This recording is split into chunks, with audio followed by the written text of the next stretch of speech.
Item ಯಾವುದೇ ಇರಲಿ try ಮಾಡಿ ಆಚಿ ಚಿಕನ್ ಮಸಾಲಾ. ನಾಗರಕೋಯಿಲ್ನಲ್ಲಿ ವಿಜಯ್ ಅಭಿಮಾನಿ ಆತ್ಮಹತ್ಯೆಗೆ ಯತ್ನಿಸಿದ್ದಾರೆ. ಬೆಂಕಿ ಹಚ್ಚಿಕೊಂಡು ಆತ್ಮಹತ್ಯೆಗೆ ಯತ್ನಿಸಿದಂತ ಅಭಿಮಾನಿ ವಿಜಯ್ ಅಭಿಮಾನಿ ಸ್ಥಿತಿ ಗಂಭೀರವಾಗಿದೆ. ಆಸ್ಪತ್ರೆಗೆ ದಾಖಲು ಮಾಡಲಾಗಿದೆ. ಬೆಂಕಿ ಹಚ್ಚಿಕೊಂಡು ಆತ್ಮಹತ್ಯೆಗೆ ಯತ್ನಿಸಿದಂತ ವಿಜಯ್ ದಳಪತಿ ಅಭಿಮಾನಿ ಐಸಾಕ್ ಎಂಬ ವಿಜಯ್ ಅಭಿಮಾನಿ ಆತ್ಮಹತ್ಯೆಗೆ ಯತ್ನಿಸಿರೋದು. ವಿಜಯ್ ರಾಜಕೀಯ ಕ್ಲೈಮ್ಯಾಕ್ಸ್ ಹಂತದಲ್ಲೇ ದುರಂತ. ನಾಗರಕೋಯಿಲ್ ಸರ್ಕಾರಿ ಆಸ್ಪತ್ರೆಗೆ ಸದ್ಯ ವಿಜಯ್ ಅಭಿಮಾನಿಯನ್ನ ದಾಖಲು ಮಾಡಲಾಗಿದೆ.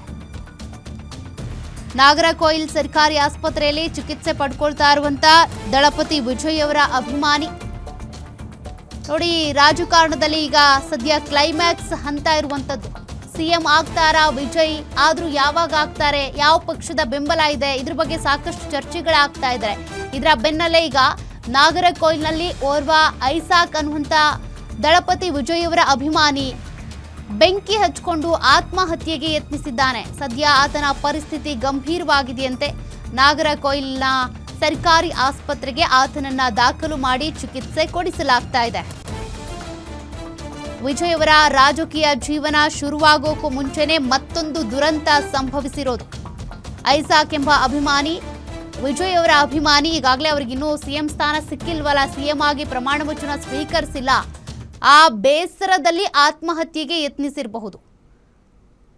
ಸದ್ಯ ಅವರ ಪರಿಸ್ಥಿತಿ ಗಂಭೀರವಾಗಿದೆ ಅನ್ನೋದು ಗೊತ್ತಾಗ್ತಾ ಇದೆ. ನಾಗರಕೋಯಿಲ್ನಲ್ಲಿ ಇರುವಂತಹ ಸರ್ಕಾರಿ ಆಸ್ಪತ್ರೆಗೆ ದಾಖಲು ಮಾಡಿದ್ದಾರಂತೆ.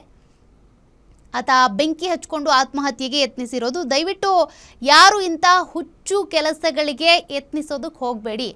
ದಳಪತಿ ವಿಜಯ್ ಅವರಿಗೆ ಬೆಂಬಲ ಸಿಗುತ್ತೆ, ಸಿಎಂ ಆಗ್ತಾರೆ, ತದನಂತರದಲ್ಲಿ ರಾಜಕೀಯ ಜೀವನ ಎಲ್ಲವೂ ಕೂಡ ಸುಗಮವಾಗಿ ನಡ್ಕೊಂಡು ಹೋಗುತ್ತೆ. ಬಟ್ ನಿಮ್ಮದು ಒಂದು ಸಲ ಜೀವ ಹೋದರೆ ಮತ್ತೆ ಬರೋದಿಲ್ಲ. ನಿಮಗೆ ನಿಮ್ಮದೇ ಆದ ಫ್ಯಾಮಿಲಿ ಇರುತ್ತೆ, ನಿಮ್ಮದೇ ಆದ ಜೀವನ ಇರುತ್ತೆ. ಯಾರದ್ದೋ ಒಬ್ಬ ಸೆಲೆಬ್ರಿಟಿ ರಾಜಕಾರಣಕ್ಕೋಸ್ಕರ ಅವ್ರ ರಾಜಕೀಯ ಲೈಫು ಹಿಂಗಾಯ್ತಲ್ಲ ಅನ್ನುವಂಥ ಕಾರಣಕ್ಕೆ ನೀವು ಈ ರೀತಿ ಸೂಸೈಡ್ ಮಾಡಿಕೊಂಡ್ರೆ ನಿಮ್ಮ ಫ್ಯಾಮಿಲಿಯ ಕತೆ ಏನು ನೋಡಿ. ಸದ್ಯ ಓರ್ವ ಅಭಿಮಾನಿ ಈ ರೀತಿಯಾಗಿ ಬೆಂಕಿ ಹಚ್ಕೊಂಡಿರೋದು.